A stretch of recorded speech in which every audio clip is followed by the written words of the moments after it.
বলেন, রাতের বেলা শোবার সময় যদি কেউ আয়াতুল কুরসি পড়ে ঘুমায়, ফজর পর্যন্ত, তার ঘুম থেকে ওঠা পর্যন্ত তার কাছে ফেরেশতা থাকে, বডিগার্ড থাকে, মাথার সামনে বসে থাকবে। কোনো জিনকে ওই বান্দা বা বান্দির কাছে আসতে দেবে না। নিজের মেয়েকে শেখান, স্ত্রীকে শেখান, যাদের জিন্নাতের অসুবিধা, বারবার জিনে আক্রমণ করছে, তাদেরকে আয়াতুল কুরসির আমল করতে বলেন, পাকসাপ থাকতে বলেন। নবীর হাদিস সত্য মিথ্যা না, আমাদের আমল মিথ্যা হয়ে গেছে। আমাদের আমল নাই, হালাল ইনকাম নাই, হারামে জড়িয়ে পড়েছি, এজন্য ফুঁক দিলে আর কাজ হয় না। দোয়া তো ঠিক আছে, কোরআন ঠিক আছে, হাদিস ঠিক আছে, সুন্নাত ঠিক আছে, আমরাই ভেজাল হয়ে গেছি। শুধু ভেজাল, ফুঁক দিলে রোগ কমবে কোথায়, আরো বেড়ে যায়। আমলের তো ঠিক নাই, তো বাড়বে না কি হবে? ও মুসলমান বাবাজি, যেই কথাটা বলতে গিয়ে আমি এটা টানলাম, আল্লাহ রাব্বুল আলামিন আয়াতুল কুরসির প্রথম শব্দটা আল্লাহ দিয়ে শুরু করেছেন। আল্লাহ বলেন, আল্লাহু লা ইলাহা ইল্লা হুয়াল হাইয়ুল কাইয়্যুম। এখানে আল্লাহ দ্বারা আল্লাহ বলেছেন, আল্লাহু লা ইলাহা ইল্লাহু, আল্লাহ ছাড়া কোনো উপাস্য নাই। হুয়াল হাইয়ুল কাইয়্যুম, তিনি চিরঞ্জীব, চিরস্থায়ী। লা তাখুযুহু সিনাতুন ওয়ালা নাওম, আল্লাহ তাআলা বলেন, আমি এমন আল্লাহ, তোমরা ঘুমাতে পারো বান্দা বান্দি, আমি আল্লাহ আমি ঘুমাই না। ঘুম তো দূরের কথা, সিনাতুন, তন্দ্রা পর্যন্ত আমি আল্লাহ আমাকে স্পর্শ করতে পারে না। জোরে বলেন সুবহানাল্লাহ। আল্লাহকে ঘুম স্পর্শ করে না, আল্লাহ ঘুমায় না। একদিন হযরতে মূসা নবী আলাইহিস সালাম আল্লাহর দরবারে গেলেন, সব সময় আল্লাহর সাথে কথা বলেন। একদিন প্রশ্ন মনে উকি মেরেছি, ইয়া ও আল্লাহ, আমি যতবার দেখি আপনি যখনই আসে আপনি জাগ্রত, আপনি কি ঘুমান না আল্লাহ? আপনার কি ঘুম নাই? আল্লাহ একটা হিকমত করে উত্তর দিলেন, মূসা, ডাইরেক্ট না বললেন না, মূসা তুমি একটা কাঁচের গ্লাসে করে একটু পানি নিয়ে আসো। হযরতে মূসা নবী আলাইহিস সালাম কাঁচের গ্লাসে করে একটু পানি আনলেন।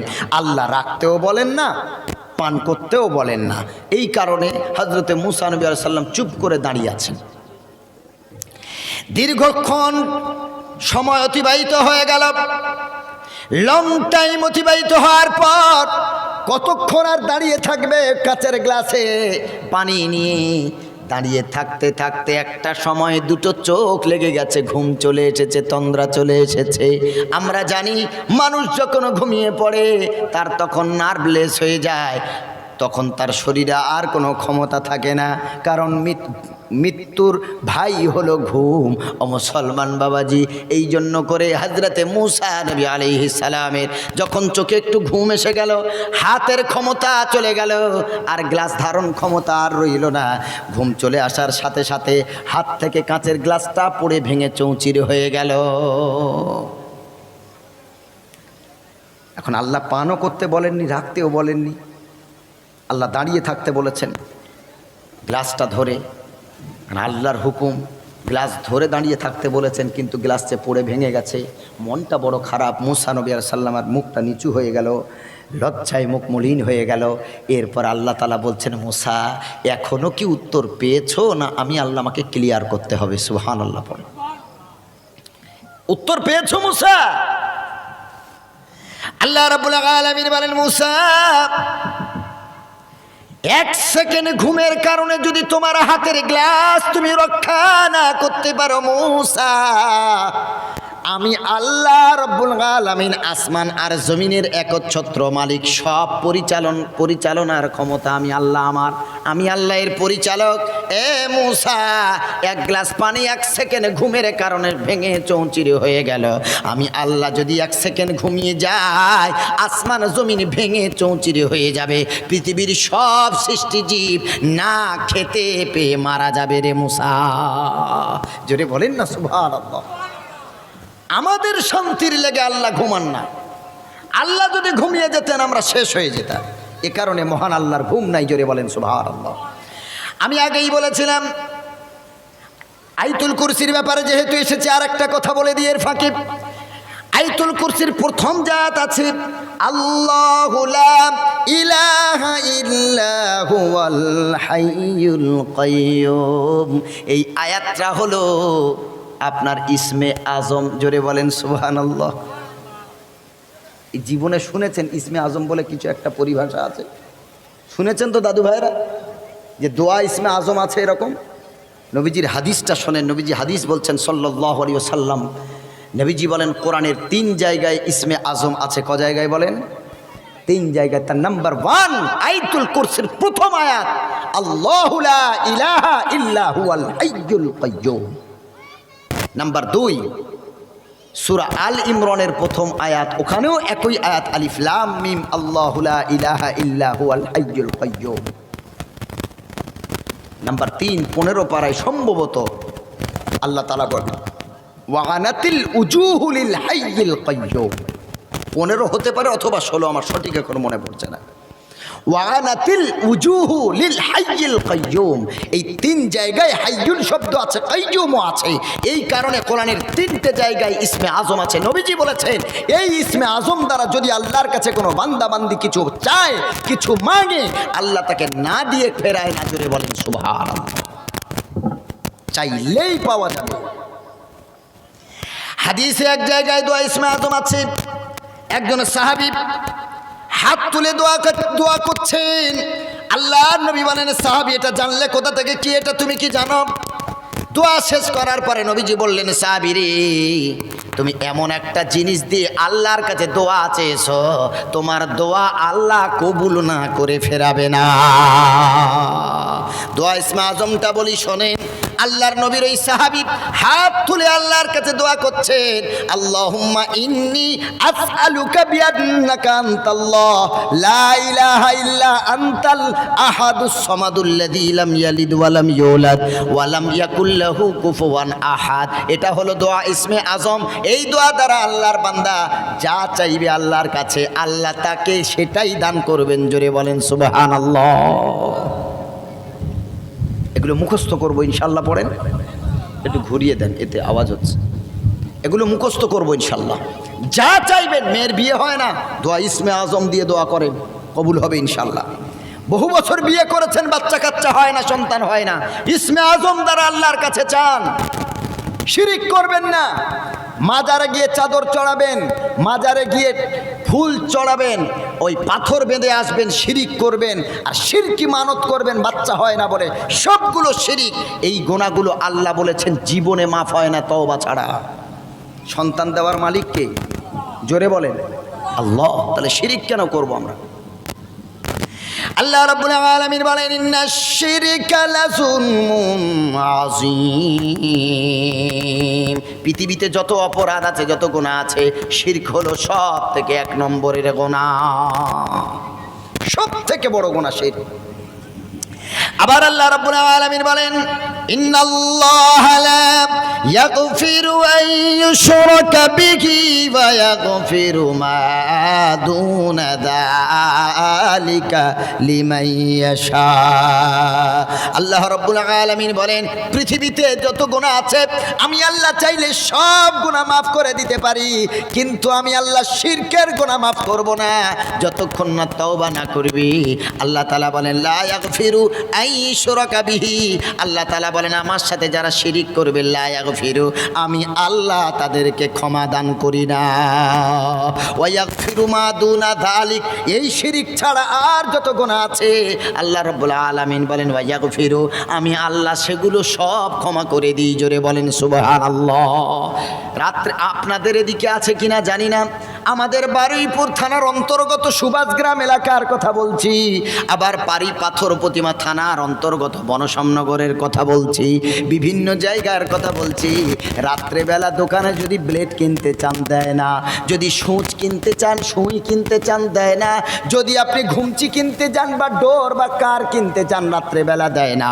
রাত্রেবেলা ঘর ঝাড়ু দেয় না, রাত্রেবেলা ধুল পরিষ্কার করে না। এই বিশ্বাসগুলো আপনাদের এদিকে আছে না নাই বলেন? এগুলো নেই? আলহামদুলিল্লাহ, তাহলে এই শিরিক থেকে বাঁচছেন। এরপরে বলি আর কি কি আছে।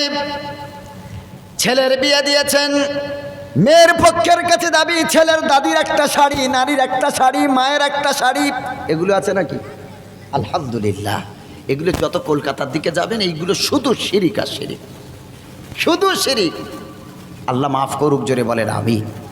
আমাদের ওইদিকে আবার মেয়ের বিয়ের সময় কোলচুবড়ি দেয়, হিন্দু সংস্কৃতি ওটা।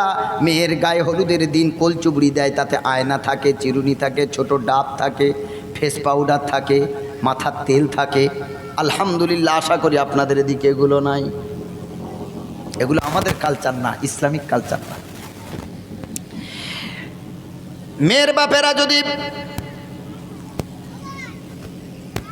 কত বরযাত্রী যাবে, যদি মেয়ের বাপের আর্থিক ক্ষমতা কম থাকে তো তারপরে বলবে আমাদের 100 জন ন্যূনতম নিতে হবে। মেয়ের বাপ পেরে উঠবে না, তারপরে বলে 100 জন নিতে হবে। না না, জোর করা যাবে না। ইসলাম শরিয়াতে অলিমাটা সুন্নত, বাকিটা সুন্নত না। খরচ করার কথা বলা হয়েছে ছেলের বাপকে, আমরা চাপাই মেয়ের বাপকে। এটা তো আছে অন্তত আপনাদের এলাকায়। জি, বিয়ে বাড়িতে ডিজে বাজনা ছাড়া বিয়ে হয় না, এটা নেই মনে হয় মেদিনীপুরে। বিয়ে বাজনা হয় না, ওদিকে যত যাবেন বিয়ে বাড়িতে বিশাল বাজনা, বিশাল বাজনা। গান বাজনা ছাড়া বিয়ে হয় না, কারণ গান বাজনা না দিলে কি আর ফেরেশতা আসবে গো? আস্তাগফিরুল্লাহ, খবরদার না। যত অল্প খরচে করা যায় বিয়ে দেবেন, এতে রহমত দেবে কে? জি, এতে বরকত দেবেন আল্লাহ। আল্লাহ রাব্বুল আলামিন বলেন, শিরিক করবি না রে বান্দা, সব ক্ষমতা আল্লাহর। যদি কোনো আল্লাহর ক্ষমতা অন্য কাউকে মনে করে যে আল্লাহর যেই ক্ষমতা আছে এই ক্ষমতা অন্য কারোর কিছু হলেও আছে, মুসলমান তার ঈমান নষ্ট হয়ে যাবে ও শিরিক করার কারণে। আল্লাহ রাব্বুল আলামিন বলেন, লা ইন আশরাকতা লা ইয়াহবাতান্না আমালুক ওয়া লা তাকুনান্না মিনাল মুশরিকিন।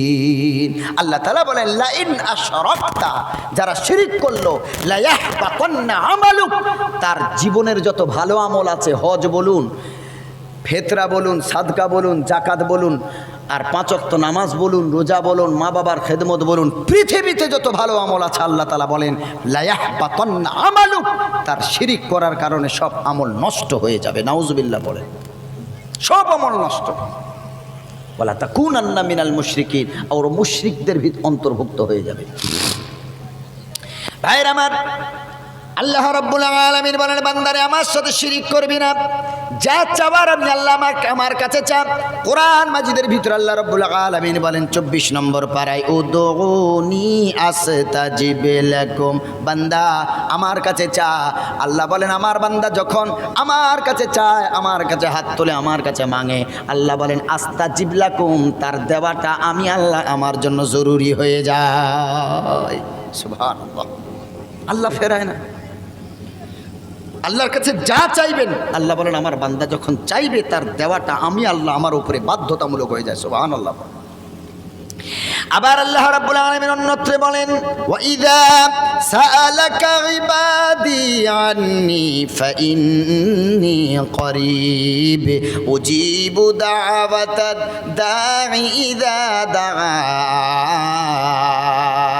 আল্লাহ রাব্বুল আলামিন বলেন, নবী আপনাকে যদি আমার বান্দা বান্দিরা প্রশ্ন করে আমি আল্লাহ আমার সম্পর্কে যদি প্রশ্ন করে যে আমি আল্লাহ কোথায়, নবী আপনি বলে দিন ইন্নী করিব, আমি আল্লাহ আমার বান্দার থেকে দূরে না, আমার বান্দার কাছেই থাকি। জোরে বলেন সুবহানাল্লাহ। উজিবু দাওয়াতাদ দাঈ ইযা দাআন। এরপরে আল্লাহ তাআলা বলছেন আমার বান্দা যখন আমার কাছে কিছু চায় আমি আল্লাহ তার তা দান করে দিই। জোরে বলেন সুবহানাল্লাহ। আল্লাহ আমাদের কাছেই থাকেন, আমাদের কি প্রয়োজন না প্রয়োজন সব আল্লাহ জানেন। আল্লাহ কত কাছে, শুনবেন অবাক হয়ে যাবেন। আল্লাহ রাব্বুল আলামিন বলেন, নাহানু আকরাবু ইলাইহি মিন হাবলিল ওয়ারিদ। আল্লাহ রাব্বুল আলামিন বলেন 27 নম্বর পারায় সূরা কফের ভিতরে আল্লাহ তাআলা বলছেন আমাদের চোখের দৃষ্টি থেকে ঘাড়ের এই শিরাটা, মেন শিরা যত না কাছে, আল্লাহ বলেন তার থেকেও আমি আমার বান্দা বান্দির আরো কাছে থাকি। সুবহানাল্লাহ, কত কাছে থাকেন আল্লাহ। সুবহান। কাছের কথা বলতে গিয়ে আবার সূরা ওয়াকিয়ার ভিতরে ফলো করেন, আল্লাহ রাব্বুল আলামিন বলেন, ওয়া নাহানু আকরাবু ইলাইহি মিনকুম ওয়ালাকিন লা তুবসিরুন। আল্লাহ রাব্বুল আলামিন বলেন, ফালাউলা ইদা বালাগাতিল হুলকুম, মৃত্যু যখন এই গলার কণ্ঠনালী পর্যন্ত চলে আসে, আল্লাহ তাআলা বলেন, ওয়া আনতুম হিনাইযিন তানজুরুন, তখন তোমরা শুধু দেখতেই থাকো যে পেশেন্ট হয়, যে রোগী হয়, হয়, তাকে শুধু দেখি, তার কষ্ট আমরা অনুভব করতে পারি। আল্লাহ তাআলা বলেন ওই সময়টা শুধু তাকেই তোমরা দেখতে থাকো, দেখা ছাড়া তোমাদের আর কোনো কাজ নাই, দেখা ছাড়া তোমাদের আর কোনো সুযোগ নাই, কিছুই করতে পারবে না। আল্লাহ বলেন শোনো, ওয়া নাহানু আকরাবু ইলাইহি মিনকুম, তোমরা যত না কাছে আছো তার, আমি আল্লাহ তার থেকে আরও কাছে আছি আমার ওই বান্দা বান্দির। ওয়ালাকিন লা তুবসিরুন, তোমরা তা দেখতে পাও না। সুবহানাল্লাহ। আত্মীয় স্বজন বিমার হয়েছি, রোগগ্রস্ত হয়েছি, রোগে ভুগছি, আল্লাহ বলছেন তোর আত্মীয়রা তোর ওই সময় যত না কাছে থাকে, আমি আল্লাহ তার থেকেও আরো বেশি কাছে থাকি। সুবহানাল্লাহ পড়ে। আবার আল্লাহ রাব্বুল আলামিন বলেন, এইখানে তো আল্লাহ কাছের কথা বললেন, আরো কাছে শোনেন। আল্লাহ রাব্বুল আলামিন বলেন, ওয়া ফি আনফুসিকুম আফালা তুবসিরুন।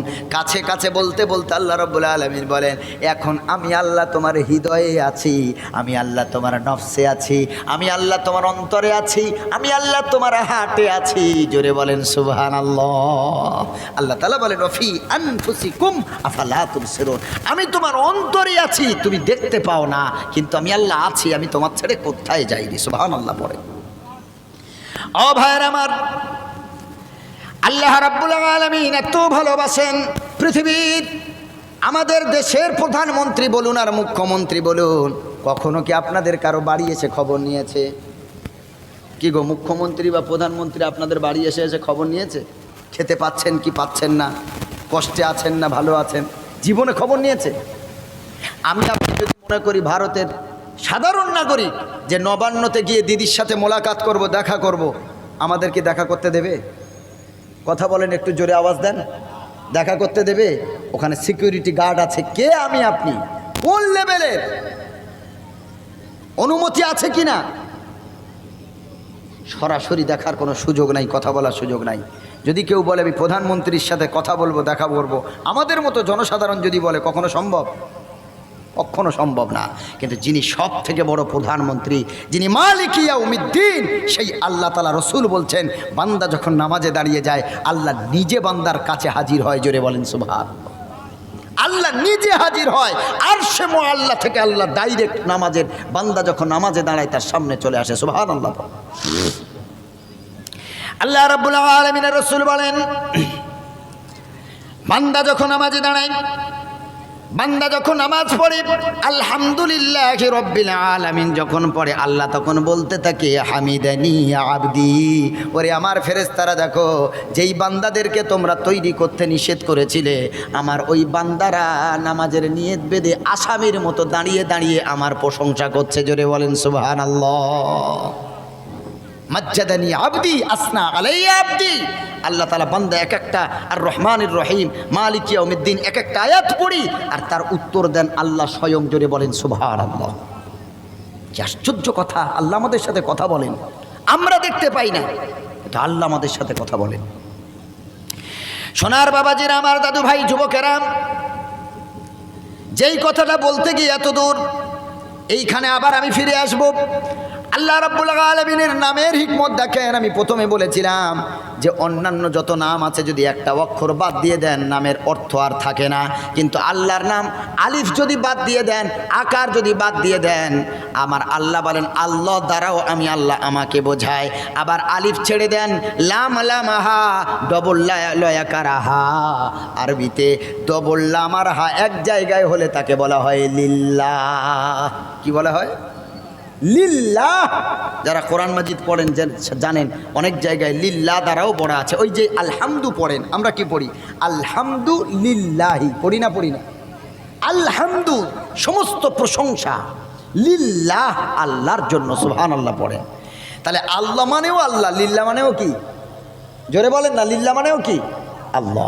আল্লাহ রাব্বুল আলামিনের প্রমাণ অন্য জায়গায় বলেন, লিল্লাহি মা ফিস সামাওয়াতি وما في الأرض يخلق ما يشاء يهب لمن يشاء إناثا ويهب لمن يشاء الذكور أو يزوجهم ذكرانا وإناثا ويجعل من يشاء عقيما আল্লাহ তাআলা বলেন লিল্লাহি মা ফিস সামাওয়াতি ওয়া মা ফিল আরদ আসমান আর জমিন এর উভয়ের মাঝখানে যা কিছু আছে আমার আল্লাহ তাআলা বলেন এগুলো আমি আল্লাহ আমার।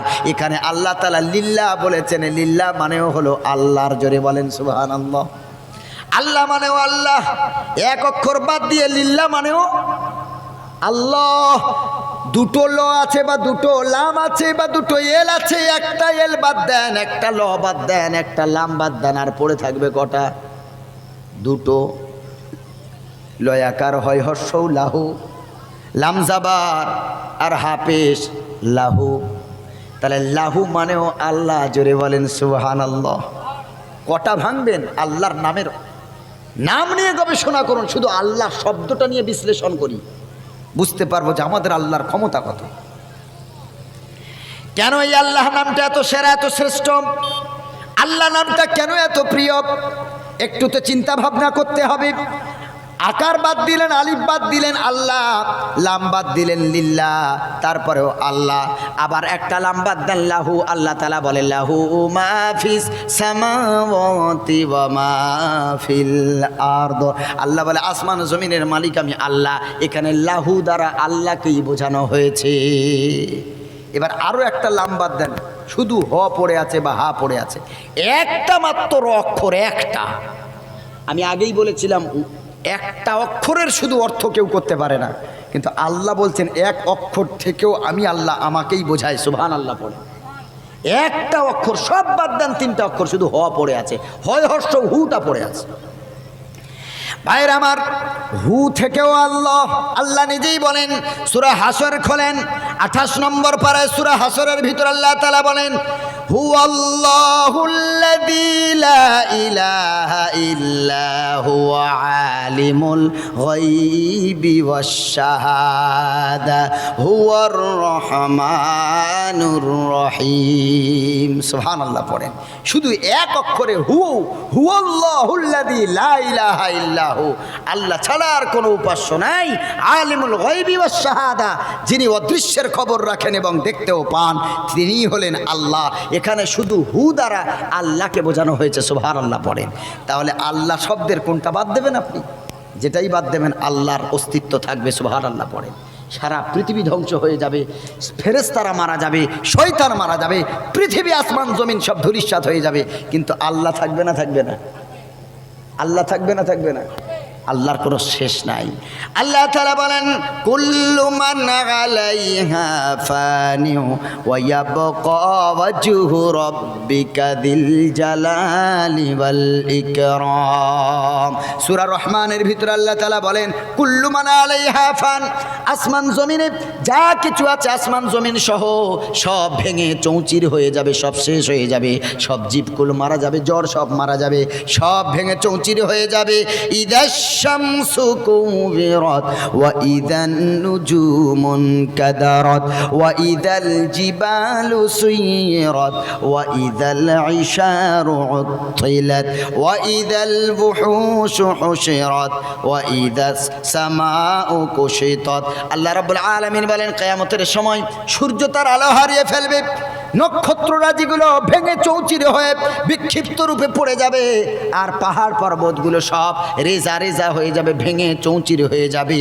আল্লাহ রাব্বুল আলামিন বলেন পৃথিবী আসমান সব শেষ হয়ে যাবে। ওয়ায়াবকা ওয়াজহু রাব্বিকা যিল জালালি ওয়াল ইকরাম, একমাত্র আমার আল্লাহর অস্তিত্ব টিকে থাকবে। জোরে বলেন সুবহানাল্লাহ।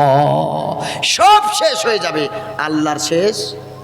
আল্লাহ ছিলেন যেমন, আছেন তেমন, আর ভবিষ্যতেও থাকবেনও তেমন। আল্লাহর শেষ নাই। পৃথিবীর সকলের ক্ষমতা শেষ হয়ে যেতে পারে। সাদ্দাদের ক্ষমতা শেষ, নমরুদের ক্ষমতা শেষ, ফেরাউনের ক্ষমতা শেষ, বর্তমান প্রধানমন্ত্রীরও এক সময় ক্ষমতা শেষ হবে, বর্তমান মুখ্যমন্ত্রীরও এক সময় ক্ষমতা শেষ হবে, কিন্তু আমার আল্লাহর ক্ষমতা শেষ হবে না। কোথা নমরুদ, কোথা সাদ্দাত, ফেরাউন আজ কোথা, রিক্ত হস্তে মাটির গহীনে রয়েছে তাদের পোতা। কোথা নমরুদ, কোথা সাদ্দাত, ফেরাউন আজ কোথা, রিক্ত হস্তে মাটির গহীনে রয়েছে তাদের পোতা। সাদ্দাত সমপলক তোমার নাহিক হেলিতে দিবে, আর হুঙ্কারে মালাকুল মউত তোমায় নিয়ে যাবে। কোথা থেকে আগমন, কোথায় যেতে হবে রে, কোথা থেকে আগমন, কোথায় যেতে হবে রে, কে আনিল কি কারণে জানি না রে এভাবেতে। দীপ্ত কণ্ঠে মনির কহে ফুল তাজা কি রয় কখনো, এক রাত কি দুরাত রহে, ভুল বুঝিস নে তোর জীবন। ঠিক এমনি করে সঙ্গ হবে, এই ভবের খেলা পড়ে রবে। ঠিক এমনি করে সঙ্গ হবে, এই ভবের খেলা পড়ে রবে। কোথায় ভাই যে চলে যাবে, খোঁজ খবর কি থাকবে ভবে। এ দুনিয়ায় সবই পর, কবর যে তোর আসল ঘর। এ দুনিয়ায় সবই পর, কবর যে তোর আসল ঘর। কেমন সেথা থাকবে পড়ে শুধু মাটির বিছানা, চিন্তা করে দেখো না কবরে কি যাবে না, চিন্তা করে দেখো না কবরে কি যাবে না। এ দুনিয়া ছাড়িয়া কোথায় যাইবে ভাগিয়া, এ দুনিয়া ছাড়িয়া কোথায় যাইবে ভাগিয়া। মরণ তোমায় লইবে ঘিরি, মরণ তোমায় লইবে ঘিরি, যতই করো বাহানা, চিন্তা করে দেখো না কবরে কি যাবে না। অবশেষের ঠিকানা শুধু মাটির বিছানা। আল্লাহুম্মা সাল্লি আলা, জোরে সোরে দরুদ শরীফ পড়েন, ঘুম ভাব ছেড়ে যাবে। সাইয়্যিদিনা মাওলানা মুহাম্মদ ওয়া আলা আলি সাইয়্যিদিনা।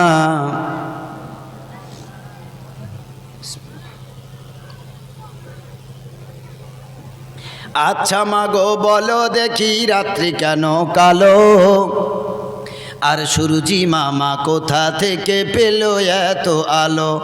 আচ্ছা মাগো বলো দেখি রাত্রি কেন কালো, আর সুরজি মামা কোথা থেকে পেল এত আলো। ফুলগুলি সব নানা রঙের কেমন করে হয়, পাতাগুলি সবুজ কেন ফুলের মতো নয়। দুধ কেন মা এমন সাদা, মরিচ কেন ঝাল, আর আমগুলি সব পাকলে পরে হয় কেন মা লাল। চিনি এত মিষ্টি কেন, তেঁতুল এত টক, আর কালো এত কোকিল কেন, ফর্সা কেন বক। গাধার কেন সিং গজায় না, ঘোড়ার কাঁধে ঝুল, কলা গাছের হয় না তক্তা, তাই কি সৃষ্টি ভুল। মরব জেনে কোকোনাস কেন তৈরি করে চুলা, আর গান গেছে আগুন ধরায় এমন আত্মা ভোলা। কিউক পাখির নাই রে ডানা, কেমন খোদার শান, কিউক পাখির নাই রে ডানা, কেমন খোদার শান। ঘোড়া কেন দাঁড়িয়ে ঘুমায় বলো আম্মি জান, সারা বছর ব্যাঙগুলি সব চুপটি করে থাকে, আর বাদল পানি পেলে কেন মাতাল হয়ে ডাকে। নারীর কেন গোব গজায় না, মুখে হয় না দাড়ি, নারীর কেন গোব গজায় না, মুখে হয় না দাড়ি। গলার সুরে মধু ভরা, বুকে দুধের হাঁড়ি। সকালবেলা ঘাসের ডগায় শিশির কেন ঝরে, আর জল বিচুটি লাগলে কেন গা কুটকুট করে। বাঘের কেন বাচ্চা হয় 12 বছর পরে, বাঘের কেন বাচ্চা হয় 12 বছর পরে। সিংহ শাবক জন্ম নিলে শূন্যতে লাফ মারে। নারায়ে তাকবীর, নারায়ে তাকবীর। কে ঘুমাচ্ছেন হাত তোলেন, নারায়ে তাকবীর। কি অবস্থা দেখি, হ্যাঁ ঘুমাচ্ছেন নাকি আপনারা? ঘুম ছাড়ানো ইঞ্জেকশন দিচ্ছি, আর আপনারা যদি ঘুমান তাহলে কি ওয়াজ করবো আমি?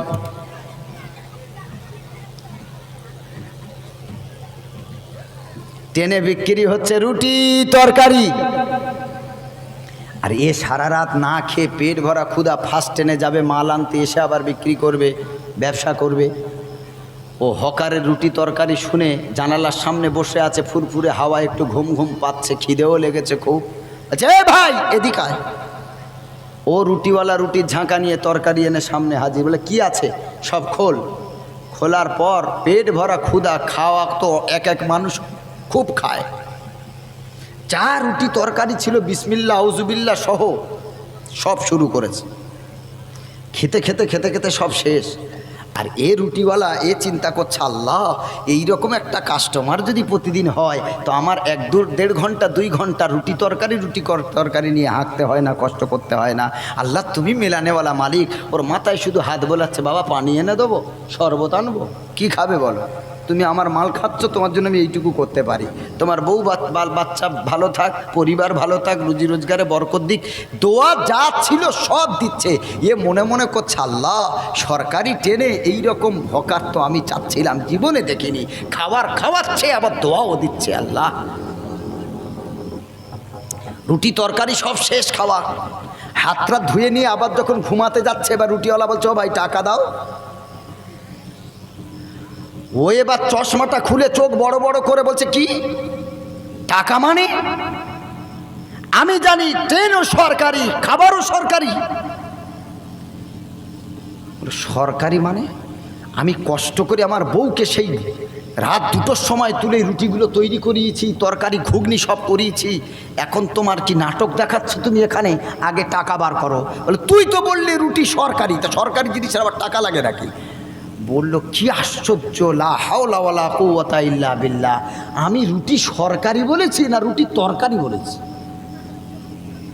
তুমি ঘুমিয়ে ঘুমিয়ে তরকারিটা সরকারি শুনতে তোমার কে বলেছে? মারবো কম, দৌড় করাবো বেশি, আগে টাকা ফেল। অনেক দোয়া দিয়েছি, দোয়ার পয়সা দরকার নেই, ওটা ফ্রি দোয়া দিয়েছি, যে মালটা খেয়েছি ওটা টাকা দে, অরিজিনালটা ফেল। মুসলমান বাবাজি যদি যারা বসে বসে ঘুমিয়ে ঘুমিয়ে ওয়াজ শুনছেন, কি বলবো আর কি মাথায় যাবে আল্লাহ ছাড়া কেউ জানে না। এর জন্য আল্লাহর কোরআন শুনতে গেলে ঘুম ছাড়াতে হবে, ইনশাআল্লাহ। পড়েন, হুজুর ওয়াজ করছে, মেসওয়াক করে ওযু করে নামাজ পড়লে 1 রাকাতে 70 রাকাতের সওয়াব। সুবহানাল্লাহ পড়েন। 1 রাকাতে কত রাকাত? আমরা তো মেসওয়াক করি না, সেই রমজান মাস কবে আসবে তবে মেসওয়াক করব। বাকি 11 মাস আর মেসওয়াক খুঁজে পাওয়া যায় না। পকেটে বিড়ি সিগারেট পাওয়া যাবে, কিন্তু মেসওয়াক পাওয়া যাবে না। নবীজি বললেন, 1 রাকাত যদি কেউ মেসওয়াক করে ওযু করে নামাজ পড়ে, প্রতি রাকাতে 70 রাকাতের সওয়াব। সুবহানাল্লাহ পড়ে। ও মাসের গড়ায় হেলান দিয়ে এই মেসওয়াকের ফজিলত, মেসওয়াকের গুরুত্বটা খুব মন দিয়ে শুনেছে, কিন্তু কোন ডাল দিয়ে মেসওয়াক করতে বলেছে হুজুর ওইটা আর শোনা হয়নি। বাবার জন্মে 14 পুরুষে তো মেসওয়াক করেনি, জানেও না কি দিয়ে করতে হবে। ওয়াজ শেষ হয়ে গেল, দোয়া হয়ে গেল, তাবারুক নিয়ে সবাই হুজুর বলে দিল, যাও যাও সবাই ওযু করে এসো, ফজরের নামাজ পড়ে সবাই বাড়ি ফিরবি। যারা মেসওয়াকের ওয়াজ শুনেছে, যারা জানে, যারা না ঘুমায়নি, ঘুম ছাড়িয়ে রেখে আল্লাহর জন্য ওয়াজ শুনেছে, কেউ গেল খেজুর গাছের খোঁজে, কেউ গেল পেয়ারা গাছের খোঁজে, কেউ গেল নিম গাছের খোঁজে, কেউ গেল পিলু গাছের খোঁজে, আরও ঘুমিয়ে ঘুমিয়ে শুনেছে, বলে পেশাব লেগেছে খুব জোর, আগে যাই পেশাব করতে। পেশাবখানায় ঢোকার আগে পেশাবখানার বাইরে একটা মোটা খেজুর গাছ, আর ওই গাছে জড়ানো একটা বিচুটি গাছ, মোটা বিচুটি গাছ। বোঝেন বাবাজি? বিচুটি বলে তো, যে পাতা লাগলে খুব শান্তি লাগে, খুব মারাত্মক আরাম হয়। একবার ঘষে দিয়ে দেখবেন কি যে আরাম। ভোরের বেলা ঘুমিয়ে ঘুমিয়ে ওয়াজ শুনেছে, মেসওয়াক করে ওযু করে নামাজ পড়লে এত সওয়াব, শুনে পাগল হয়ে গেছে, মেসওয়াক খোঁজায়। ওদিকে বেগও এসেছে, পেশাব করবে, এদিকে মেসওয়াক। দেখলো খেজুর গাছের গোড়ায় একটা পুরনো বিচুটি গাছ, পাতাটা ফেলে দিয়ে বিসমিল্লাহ বলে ডলতে শুরু করেছে। যত ডলে তত জ্বলে, জ্বলবে না? জ্বলবে না? যত ঢলছে তত জ্বলছে। ও তো জীবনে মেসওয়াক করেনি, ও পেশাব করতে করতে আর ভাবছে আল্লাহু আকবার। হুজুর বুঝি বিশাল বড় পীর সাহেব, যা বলেছেন তাই কাজ। হুজুর বললেন মেসওয়াকের গুরুত্ব বিশাল, মেসওয়াকের কাজ বিশাল। মেসওয়াক করলে দাঁতের ক্যালসিয়াম তৈরি হয়, মেসওয়াক করলে দাঁতের পাইরিয়া দূর হয়, মেসওয়াক করলে দাঁত ভালো থাকে, মজবুত হয়। আরে আল্লাহ, হুজুর যে এই কথা বলেছেন, কিছুক্ষণ তো হলো না, কিছু সময় সবে গেল, যত জ্বলছে ও মনে করছে জ্বলাটাই মনে হয় মেসওয়াকের গুণ, ও মনে করছে জ্বলাটাই মেসওয়াকের ফজিলত। বলছে ফজিলত, এত ফজিলত, এত গুরুত্ব, এ দেওয়ার সাথে সাথেই তো অ্যাকশন শুরু। ওইদিকে চিন্তা করে ও আরও ডলছে, এদিকে মুখ ফুলে কলা গাছ হয়ে গেছে। ওই মেসওয়াকের চিন্তা করতে করতে ফজরের রক্ত কখন চলে গেছে, নামাজ নাই। সকাল হয়ে গেল, বাড়িতে ফিরল, আব্দুল্লাহর মাকে ডেকে বলল, আব্দুল্লাহর মা দরজা খোলো, আসসালামু আলাইকুম। ও চিন্তা করছে খাজা বাবা আব্দুল কাদের জিলানী রহমাতুল্লাহ আলাইহি এসেছেন। জীবনে তো সালাম দিয়ে ঘরে ঢোকে না, জীবনে সালাম দেয় নাকি? কজন আছে যারা বাড়িতে সালাম দেয়? আল্লাহর কোরআন বলছে যখন তোমরা কোনো বাড়িতে ঢুকবে তখন সালাম বিনিময় করবে। সুবহানাল্লাহ পড়ে সালাম দিয়ে ইজাজত নিয়ে ঘরে ঢুকবে। আমরা সালাম দিই? কাজ থেকে ফিরে এসে দরজা বন্ধ, দরজায় যদি 10 সেকেন্ড দাঁড়াতে হয় তো বাইরে থেকে বিবিকে বকা দেয়, ধমক দেয়, কখন থেকে ডাকছি শুনতে পাচ্ছিস না, দরজা খোল। সালাম দেবে তো দূরের কথা, পরের মেয়েটাকে টাকা দিয়ে ভাড়া করে মানে কিনে এনেছে, চাকরি খাটাবে না তো কি করবে? সালাম দেয়। আব্দুল্লাহর মা বলে, কে? বললো আমি আব্দুল্লাহর বাপ। দরজাটা খুলে স্বামীকে ঢুকতে দেয়নি, দরজা ঠেলা দিয়ে বন্ধ করে দিয়েছে। বলো কি হলো, আমারে ঢুকতে দিলি না কেন? বলে কে তুমি? বলো আমি তোর স্বামী। বললো খোদার কসম আমার স্বামীর মুখ এত মোটা সোটা ছিল না, হ্যাংলা প্যাংলা ছিল। এ কি, ও তো ফুলে মানে 12টা বেজে গেছে ওর, আর স্বামী চিনবে কি করে? চোখ মুখ সব তো ফুলে গেছে। কে তুমি? বলে আমি তোর আব্দুল্লাহর বাপ, তোর স্বামী। তুমি আমার স্বামী না, আমার স্বামীর মুখ এত মোটা ছিল না, ও তো রোগা পাতলা, এত ভিটামিন, এত ক্যালসিয়াম, এত প্রোটিন খাবার দিলাম, জীবনে মোটা করতে পারিনি, আমার স্বামী মোটা হলো কি করে? বলছে দরজার ফাঁক থেকে দেখ, সত্য কথা বলছি, তোর দেওয়া আলমারি থেকে বার করে দেওয়া সেই লুঙ্গি আমার পরনে, ওই জামা পরনে, তোর দেওয়া জুতো আমার পায়ে, তুই খুলে দেখ। দরজার ফাঁক থেকে যদি বিশ্বাস না হয় একটু খোল, আমি ঘটনা পরে বলছি। খোলার পর ঘটনা সব বলে শুরু করলো। মুসলমান বাবাজি, এইরকমভাবে যদি ঘুমিয়ে ওয়াজ শোনেন তো ওয়াজ 12টা বেজে যাবে। কি যে ঘটবে আমি বলতে পারবো না, আপনি বিপদে পড়লে বুঝতে পারবেন। তখন সব মনিরুল ইসলামের দোষ, ওয়াজ করে গেছে, ওরে বিশাল দোষ। ওদিকে যে বিচুটি পাতা ঘষছেন সেটা কি আমি বলেছি নাকি? আল্লাহ আমাকে আপনাকে কবুল করুক, সকলে বলেন আল্লাহুম্মা আমিন। পৃথিবীতে বেঁচে আছি, পৃথিবী থেকে চলে যেতে হবে বাবাজি।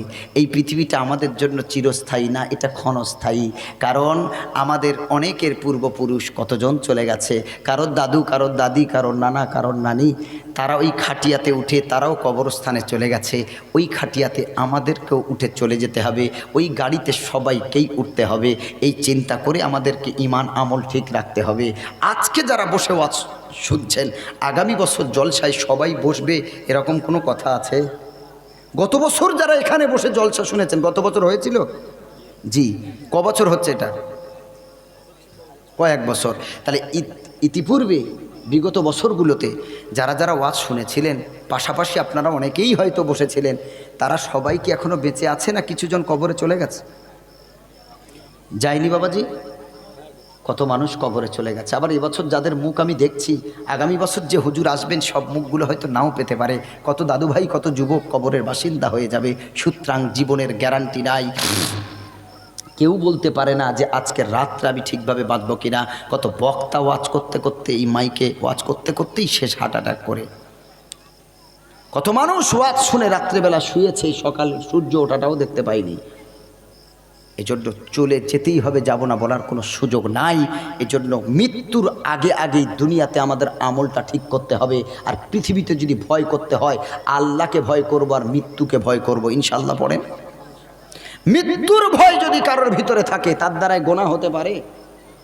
সম্ভব? আমরা এমন ভাবমূর্তি নিই যেন মনে হয় আমাদের মৃত্যুই আসবে না। এই ভাবমূর্তি নিয়েছিল মাইকেল জ্যাকসন, বলেছিল 150 বছর বাঁচব। 50 বছর পার হয়নি, মিনহা খলাকনাকুম হয়ে গেছে। অত কোটিপতি। অত কোটিপতি, সব ডাক্তার, নার্ভের ডাক্তার, সুগার স্পেশালিস্ট, যত ধরনের ডাক্তার হয় সব সময় থাকতো তার কাছে। ডায়েট চার্ট মেনটেন করে সে সকালে কতটা খেতে হবে, দুপুরে কি খেতে হবে, বিকালে কি খেতে হবে, সারা দিন রাতে ক ঘন্টা ঘুমাতে হবে, কেমন জায়গায় পরিবেশে থাকতে হবে, সব ডাক্তারের পরামর্শ নিয়ে চলতো। পুরো বডি অপারেশন করলো যাতে বৃদ্ধ হয়ে গেছে, বুড়ো হয়ে গেছে, বোঝা যাতে না যায়। মুসলমান বাবাজি আমার, মৃত্যু কি মাইকেল জ্যাকসনের হাতে না আল্লাহর হাতে? কথা বলেন। আল্লাহ বলেন তোর 150 বছর আমি বাঁচাচ্ছি।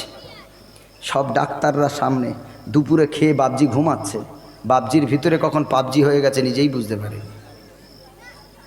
সব ডাক্তার সামনে, কোনো তড় পায় না, যন্ত্রণা নাই, ছটপট নাই, ঘুমের মধ্যে প্রাণ পাখি উড়ে চলে গেছে। অহংকার করেন পৃথিবীতে, শেষ হয়ে যাবে, শেষ হয়ে যাবে। যদি অহংকার হয় যে আমার মতো টাকাওয়ালা, কোটিপতি, আমার মতো বাড়িওয়ালা, গাড়িওয়ালা সমাজে নেই, দুনিয়াতে নেই, আমার মতো পলিটিক্যাল লিডার আর দুনিয়াতে কেউ নেই, কবরস্থানের সামনে গিয়ে ভাববেন আমার আপনার চেয়ে বড় টাকাওয়ালা, লিডার, নেতা তারা কবরের মাটিতে শুয়ে গেছে। ওখানে গেলে অহংকার চূর্ণ হবে। যদি মনে করেন আমার মতো শিক্ষিত, আমার মতো সুন্দরী, আমার মতো সুন্দর, আমার মতো আখলাকওয়ালা, আমার মতো হাফেজ, আমার মতো আলেম, আমার মতো বক্তা পৃথিবীর জমিনে আর দ্বিতীয় নেই, গ্রামে কেউ নেই, কবরস্থানের সামনে গিয়ে ভাববেন আমার আপনার থেকে আরও কত হাই লেভেল, হাই কোয়ালিটি মানুষ তারা ওই কবরে শুয়ে গেছে, কিচ্ছু নিয়ে যেতে পারেনি। আজকে যদি আমি মারা যাই, আমাকে কি আমার বাপ মা বলবে যে ও গোল জামা পরতো, ওর গোল জামা পরে কবরে শুইয়ে দাও?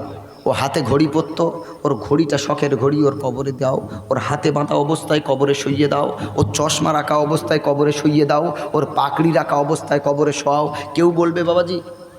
তো কিসের দাম দুনিয়াতে? কি মূল্য আছে? চলে যেতেই হবে, এটা ভুলে গেলে হবে না। গোনা তো আমরা মানুষ করব, কিন্তু তওবার দরজা খোলা। প্রতিনিয়ত আল্লাহর কাছে মাফ চাইতে হবে আর মৃত্যুর স্মরণ করতে হবে। হযরত উসমান রাদিয়াল্লাহু তাআলা হাসরের কথা শুনে কাঁদতেন না। হযরত উসমান রাদিয়াল্লাহু তাআলা আনহু জাহান্নামের বর্ণনা শুনে কাঁদতেন না। তিনি প্রতিদিন কবরের পাশ থেকে যখন তিনি যেতেন, এত ঝড় নয়নে ডুকরে কাঁদতেন। সাহাবীরা জিজ্ঞাসা করলেন, সাথীরা, ইয়া খলিফাতাল মুসলিমিন উসমান, জানতে চাই হাসরের কথা শুনে, জাহান্নামের কথা শুনে তো কাঁদেন না, আপনি কবরের পাশ দিয়ে যখন যান কেন এত কাঁদেন? হযরত উসমান খলিফাতুল মুসলিমিন বলে, সাথীরা শোনো, নবীজিকে বলতে শুনেছি মানুষ মারা যাওয়ার পর তার প্রথম ঘাঁটি হলো কবর। এই কবরে প্রতিটা মানুষকে 3টে প্রশ্ন করা হবে, মান রাব্বুকুম ওয়া মা দীনুক ওয়া মান নাবিয়্যুক, ধর্ম কি, আল্লাহকে, নবীকে। এই 3টে প্রশ্নের যদি আল্লাহর বান্দা বান্দি কবরে জবাব দিতে পারে, কবরের বেড়া পার তো সব বেড়া পার হয়ে যাবে। আমি উসমান, আমার বড় ভয় হয় আমি দুনিয়া থেকে চলে যাওয়ার পর প্রথম ঘাঁটিতে যদি আটকা পড়ে যায়, আমি আর কোনো ঘাঁটি অতিক্রম করতে পারবো না, জাহান্নাম ছাড়া আমার কোনো জায়গা হবে না। এজন্য আমি উসমান রাদিয়াল্লাহু তাআলা আনহু, আমি এমন করে কবরকে দেখে বেশি কান্না করি। হে ও মুসলমান বাবাজি, আল্লাহ রাব্বুল আলামিনের রাসূলের প্রথম বিবি হযরত খাদিজাতুল কুবরা রাদিয়াল্লাহু তাআলা আনহা মৃত্যুর যন্ত্রণায়, মৃত্যুর ভয়ে এত কাটা কই মাছের মতো ছটপট করছে। হযরতে ফাতেমাতুজ জোহরা রাদিয়াল্লাহু তাআলা আনহা মায়ের কষ্ট দেখে আব্বার কাছে দৌড় দিয়ে গেল, আব্বা গো, আমার মা ঘরের ভিতরে যেমন কেমন করে যেন ছটপট করে, কি যেন কষ্ট হয়। নবীজি সাল্লাল্লাহু আলাইহি সাল্লাম দৌড় দিয়ে গেলেন। আল্লাহর নবী গিয়ে বলেন, খাদিজা, কি হয়েছে? তুমি কেন এত তড়পাও? কেন, কিসের তোমার কষ্ট? তোমার কি পেটের যন্ত্রণা না বুকের যন্ত্রণা? কিসের তোমার এত কষ্ট? ও খাদিজা, তুমি কেন এমন করে ছটপট করছো বলো? হযরতে খাদিজাতুল কুবরা আমার নবীর হাতটা ধরে, স্বামীর হাতটা ধরে বলছে, স্বামী গো, ও আমার প্রিয়তম স্বামী, আর আমি বেশিক্ষণ দুনিয়াতে নাই, তোমার ছায়া তলে আর আমি বেশিক্ষণ থাকবো না। আমার মন বলছে আমি খুব শীঘ্রই দুনিয়া ত্যাগ করব। আল্লাহর নবী হযরতে খাদিজাতুল কুবরা রাদিয়াল্লাহু তাআলা আনহার মুখে কথা শুনে আর ঠিক থাকতে পারলেন না, ঝরঝর করে কাঁদতে লেগেছে। এরপর আল্লাহর নবী বলেন, খাদিজা কিসের ভয়ে কিসের কারণে তুমি এমন ছটপট করো?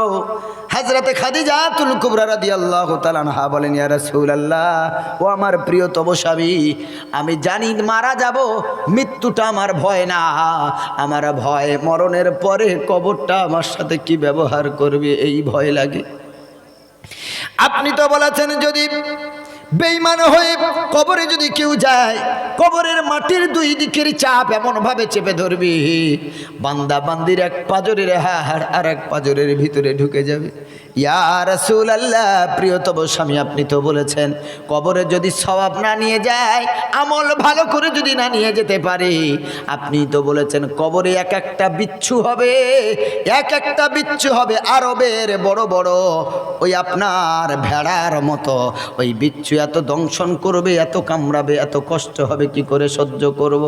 ও আমার প্রিয়তম স্বামী, আপনি তো বলেছেন কবরের যে সাপ, এই সাপ যখন দংশন করবে 70 গজ নিচে ঢুকে যাবে, আবার টেনে তোলা হবে।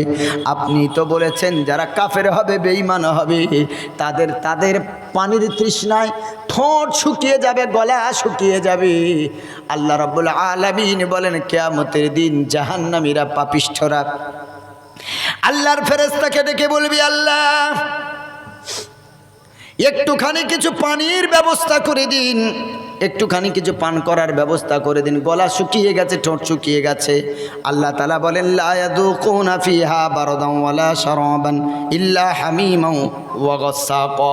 আল্লাহ তাআলা বলেন জাহান্নামীরা যখন কিছু পান করতে চাইবে, গলাটা ভিজাবার জন্য আল্লাহর ফেরেশতা, তখন এই রক্ত আর পুঁজ জাহান্নামের আগুনে গরম করে দেওয়া হবে কাফেরদেরকে, পানি পান করতে দেওয়া হবে না। রক্ত আর পুঁজ কি পৃথিবীর কোনো মানুষ কি পান করতে পারে গো মুসলমান? চিন্তা করলেই তো কেমন গাটা ঘিন ঘিন করে ওঠে, কেমন ঘৃণায় ভরপুর হয়ে যায়। আবার ওটা জাহান্নামের আগুনে গরম করা হবে, এত গরম। মুফাসসিরিনে কেরাম লিখেছেন জাহান্নামীরা যখন এই রক্ত আর পুঁজ সামনে আনবে, এই গরমের যে হাউলি উঠবে, ধোঁয়া উঠবে, এই ধোঁয়া লেগে ওপরের ঠোঁটটা পুড়ে গিয়ে নাকের উপরে উঠে যাবে, নিচের ঠোঁটটা পুড়ে নাভির তলায় চলে যাবে।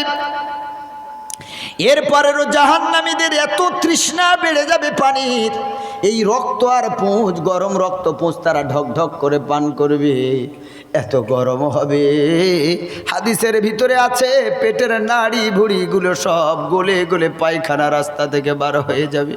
এরপরে আমলনামা দেওয়ার সময় আল্লাহ রাব্বুল আলামিন বলেন কিয়ামতের দিন, মুসিবতের দিন, পৃথিবীতে যারা ভালো আমল করে যাবে, দান সাদকা করে যাবে, নামাজ পড়ে যাবে, পিতামাতার খেদমত করে যাবে, হালাল ইনকাম করে, আমার আল্লাহ তাআলা বলেন ডান হাতে কাল কিয়ামতের দিন তারে আমলনামা দেওয়া হবে।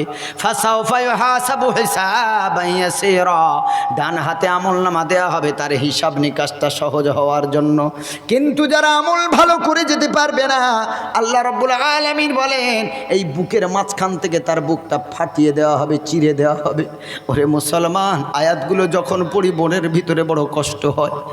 জাহান্নামীদের এই বুকটা ফাটিয়ে দেওয়া হবে, চিরে দেওয়া হবে। এরপরে বাম হাতটাকে বুকের মাঝখান থেকে পিঠের চালের দিকে বার করে দেওয়া হবে। জাহান্নামীরা বাম হাতে আল্লাহ আমলনামা দেবেন, এত অপমান করবেন, বুকটা মাঝখান থেকে ফাটিয়ে দিয়ে বুকের মাঝখান থেকে ওয়া আম্মা মান উতিয়া কিতাবাহু ওয়ারাআ যহরি ফাসাউফা ইয়াদউ সুবুরা ওয়া ইয়াসলা সাঈরা। বুকের মাঝখান থেকে হাতটা পিঠের চালে, এই পিঠের দিক থেকে আল্লাহ তাআলার ফেরেশতা আমলনামা দেবে। এত কষ্ট হবে, জাহান্নামীরা বলবে ফাসাউফা ইউহাসাবু ফাসাউফা ইয়াদউ সুবুরা। আয় আল্লাহ, এই কষ্ট দেওয়ার থেকে আমাদেরকে চিরতরে মৃত্যু দান করো, যেন আমরা আর না বাঁচি। আল্লাহ বলেন লা ইয়ামুতু ফিহা ওয়ালা ইয়াহইয়া, তোকে মারবো না বাঁচাবো না, একবার মারবো আবার বাঁচাবো, আবার শাস্তি দেব, আবার মারবো আবার বাঁচাবো। ও মুসলমান বাবাজি, জাহান্নামের আযাব সহ্য করার মতো হবে না গো মুসলমান। জাহান্নামীরা এমন করে, আল্লাহ বলেন আমার ইমানদার বান্দা বান্দিদের আল্লাহ এত বড় উপহার দেবেন। জান্নাতীরা আল্লাহর কাছে প্রশ্ন করবে, আল্লাহ সব নাজ নেয়ামত তো আমাদের দান করলে, জান্নাতের বড় বড় বিল্ডিং দিলে, খাওয়া দিলে, আনন্দ দিলে, সব দিলে আল্লাহ, কিন্তু এখনো পর্যন্ত একটা জিনিস, একটা চাওয়া অপূর্ণ রয়ে গেল, একটা আশা অপূর্ণ রয়ে গেল। আল্লাহ জান্নাতীদের বলবে, জান্নাতীরা বল, ইমানদারেরা বল, কোন সে যাওয়া চাওয়া যেটা আমি এখনও তোদের পুরা করিনি? আমি আল্লাহ দুনিয়াতে যা ওয়াদা করেছি সব তো তোদের সাথে পুরা করেছি, কোনটা আর বাদ রেখেছি বল? এরপরে জান্নাতীরা বলবে, আল্লাহ সব তো আমাদেরকে দিয়েছেন, কিন্তু যেই আল্লাহর জন্য আমরা এত ইবাদত করলাম, মদ ছেড়েছি, হারাম ছেড়েছি, পিতামাতাকে সেবা করেছি, দোষের পাশে দাঁড়িয়েছি, আল্লাহ আমরা তো সেই আল্লাহকে এখনো দেখতে পেলাম না। আমার আল্লাহ তাআলা বলবেন, জান্নাতীরা পর্দা উঠাও, পর্দা তোলা হবে, পর্দা তোলা হবে, পর্দা তোলা হবে। পর্দা তুলতে তুলতে 70টা পর্দা তোলার পর আমার আল্লাহ তাআলা তার নূরের নুরানি তাজাল্লি দেখে জান্নাতীরা কেউ পাগল হয়ে যাবে, কেউ পালিয়ে যাবে, কেউ অজ্ঞান হয়ে পড়ে যাবে। ওরে মুসলমান, জান্নাতীদের সব থেকে বড় উপহার হবে আমার আল্লাহকে ডাইরেক্ট দেখা। অথচ জাহান্নামীদের ব্যাপারে আল্লাহ কি কথা বলেন? বড় কষ্ট হয় কিয়ামতের দিন, মুসিবতের দিন। জাহান্নামীদেরকে জাহান্নামীরা যখন বলবে, আল্লাহ ফাতারাফু বিযামবিহিম, যখন জাহান্নামীরা তাদের অপরাধটাকে আল্লাহর সামনে স্বীকার করবে, আল্লাহ অপরাধ করেছি, মানছি, মাফ করে দাও। জাহান্নামীরা কিয়ামতের দিন আল্লাহর কাছে যখন এমন কথা বলবে, আল্লাহ মাফ করে দাও, মাফ করে দাও, মাফ করে দাও, অপরাধ করেছি, আমার আল্লাহ তখন ডাইরেক্ট বলবেন ফাসুহকাল লিআসহাবিস সাঈর। জাহান্নামীরা নিজের অপরাধ স্বীকার করে বলবেন ফাতারাফু বিযামবিহিম, আয় আল্লাহ আমরা তো আমাদের অপরাধ স্বীকার করছি, মাফ করে দাও। আল্লাহ বলবেন ফাসুকান ফাসুকান, দূর হয়ে যা, আমার সামনে থেকে দূর হয়ে যা, আমি আল্লাহ তোর মুখ দেখতে চাই না। রে মুসলমান, জাহান্নামী যদি হয়ে যায়, ঈমান নিয়ে যদি কবরে না যায়, আল্লাহ আমাদের মুখ দেখবেন না, আল্লাহ আমাদের পিছন ভাবে দাঁড় করিয়ে দেবেন, বুকটা ফাটিয়ে বাম হাতটা পিঠের চালের দিকে দিয়ে দেওয়া হবে, আর আমল নামাটা বাম হাতে গোনার আমল নামাটা দেওয়া হবে গো মুসলমান। হযরত খাদিজাতুল কুবরা রাদিয়াল্লাহু তাআলা আনহা বলেন, ইয়া রাসূলুল্লাহ, আমি তো আপনার কাছে এইগুলো শুনেছি, জাহান্নামের আযাব, আখিরাতের আযাব, কবরের আযাব, আমার ভয় হয়। আমার পেটে কোনো যন্ত্রণা নাই, বুকে কোনো যন্ত্রণা নাই, আমার মৃত্যুর ভয় না, জাহান্নামের ভয়, কবরের ভয়। এই ভয়ে আমি এমন করে ছটপট করছি। স্বামী গো, তোমার হাত দুটো ধরে বলে যাই, আমি চলে যাব, 25টা বছর তোমার সঙ্গে সংসার করেছি গো স্বামী, আমার যদি কোনো ভুল ত্রুটি হয়ে যায় তুমি আমার জীবনের মতো ক্ষমা করে দিও। হযরতে খাদিজাতুল কুবরা শেষ কয়েকটা কথা নবীজির হাতটা ধরে বলেছিলেন, ইয়া রাসূলুল্লাহ, আমার প্রিয়তম স্বামী, আপনাকে হয়তো 25টা বছর ঠিকভাবে সেবা করতে পারিনি, আমাকে ক্ষমা করে দেবে, আর আমার এই ছোট্ট ফাতেমাটাকে তোমার হাতে তুলে যাচ্ছি, ওকে মা হারা যন্ত্রণা কোনোদিন বুঝতে দিও না। আল্লাহর নবী বলেন, খাদিজা, আমি তো জীবনে বাবার মুখটা দেখি নাই রে খাদিজা, আমার মতো ইতিম দুনিয়াতে কেউ নাই। ও খাদিজা, আমি জীবনে মায়ের কোলটাও ঠিকভাবে পাই নাই। 6 বছর বয়সে যখন আমার নিজের মাকে ফিরে পেলাম, আমার মা আমাকে হারিয়ে কোথায় চলে গেল, আমাকে ছেড়ে কোথায় চলে গেল খাদিজা, আমি সর্বহারা মোহাম্মদ রে খাদিজা।